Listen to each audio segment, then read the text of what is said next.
Buenas tardes.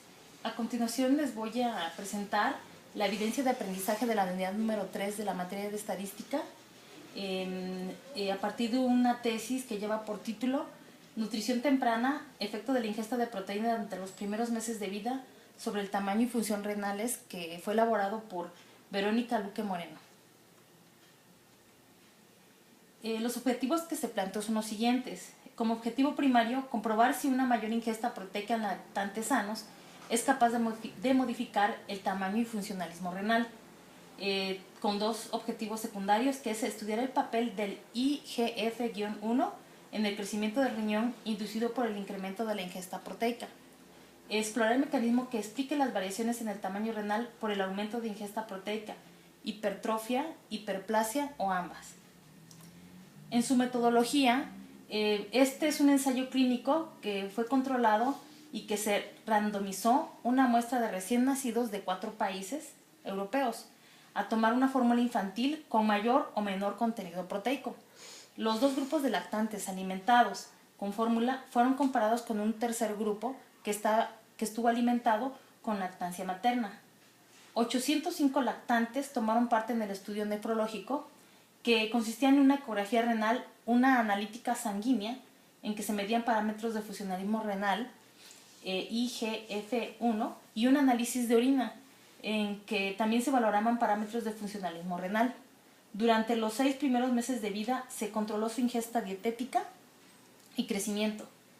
La randomización se llevó a cabo informáticamente a través de una interfaz web de forma centralizada. La muestra para el estudio del tamaño y la función renales fueron 865 lactantes de 6 meses más o menos 6 días, de Alemania, Bélgica, Polonia y España. Entre las principales medidas realizadas se encuentran las antropométricas, pruebas de laboratorio, ecografía renal, valoración de la ingesta dietética y país. Se usó el test de Chi cuadrada para valorar si existían diferencias en las características socioeconómicas basales de los diferentes grupos de alimentación. Se usó también el t-test para la comparación de las variables antropométricas, parámetros analíticos y medidas de tamaño y función renal entre los grupos con diferente tipo de alimentación. Las asociaciones lineales entre las medidas renales y otras variables continuas, parámetros antropométricos, ingesta proteica y valores analíticos, se analizaron mediante correlaciones de Pearson después de comprobar la normalidad de la distribución de los resultados. Se aplicaron regresiones lineales para ajustar el efecto de la intervención nutricional por las variables antropométricas, el género y el país de origen. Se aceptó la significación estadística a nivel P menor que 0.05. La gestión de estos datos, los datos obtenidos y análisis estadísticos se realizaron con los paquetes informáticos SAS 9.2, Stata 9.2 y SPSS 17.0. Estos son paquetes estadísticos, considero, no los conocía, son programas informáticos que están especialmente diseñados para resolver problemas en el área de la estadística, o bien están programados para resolver problemas de esta área.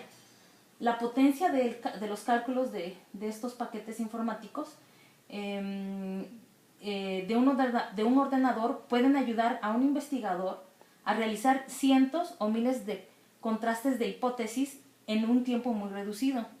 Asimismo, puede calcular decenas de modelos de regresión en un tiempo muy corto y después quedarse con el más apropiado de ellos.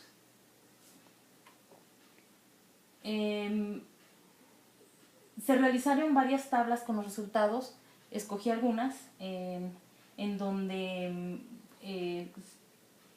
en esta, por ejemplo, habla de las características basales de la muestra en función del tipo de fórmula infantil.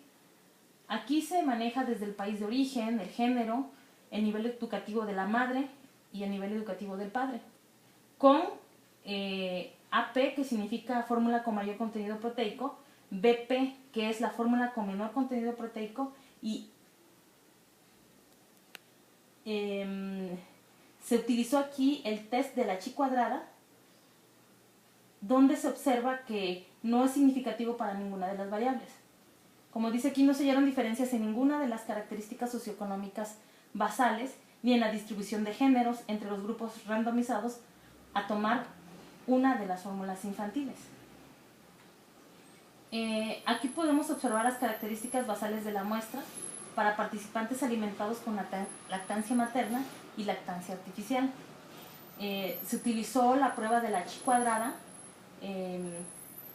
También el grupo de participantes alimentados con lactancia materna mostró diferencias en las características socioeconómicas respecto al grupo de lactancia artificial. En el grupo con lactancia materna se encontró una mayor proporción de madres y padres con un alto nivel educativo, que es de P menor que 0.05 y P menor de 0.001 respectivamente. Y una menor proporción de madres solteras que lactaban a sus hijos de forma natural en relación a las familias biparentales. Aquí se puede observar una distribución similar de géneros entre los lactantes y los grupos de alimentación artificial y lactancia materna. En esta tabla se muestran las características antropométricas al nacimiento según el tipo de alimentación. Las series de la muestra de estudio tenían características antropométricas similares, pues no se hallaron diferencias significativas de peso ni longitud al nacimiento entre los diferentes grupos de alimentación.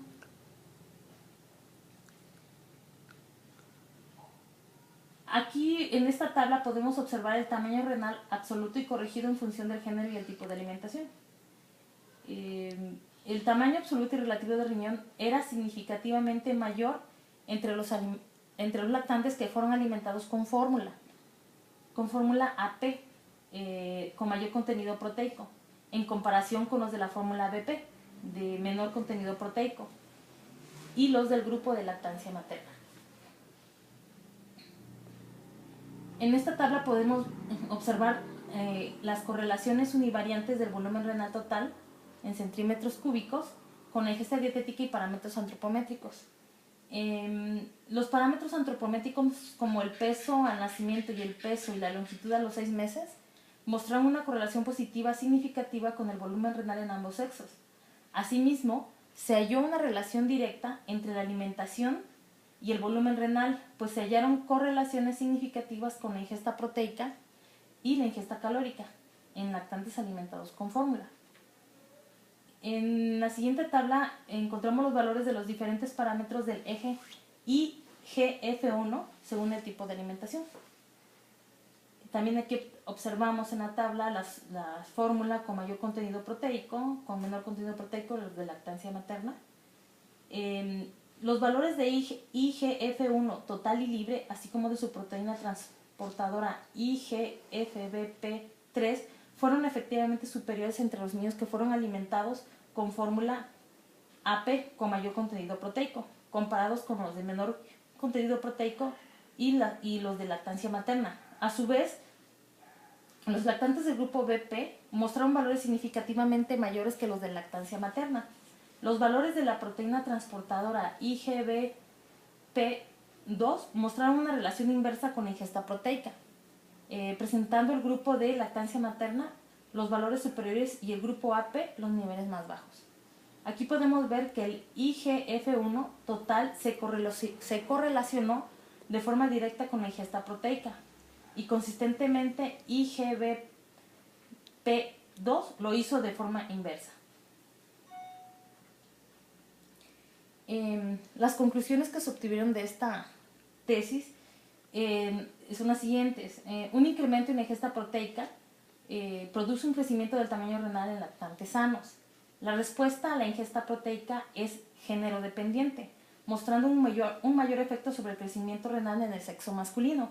La ingesta proteica estimula el eje IGF-1, aumentando los niveles de IGF-1 total y libre, así como la IGFBP3 y reduciendo los niveles de la IGFBP2.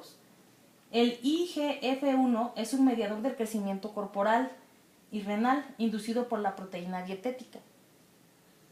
La respuesta del crecimiento renal a la ingesta proteica podría explicarse por un doble mecanismo en lactantes sanos.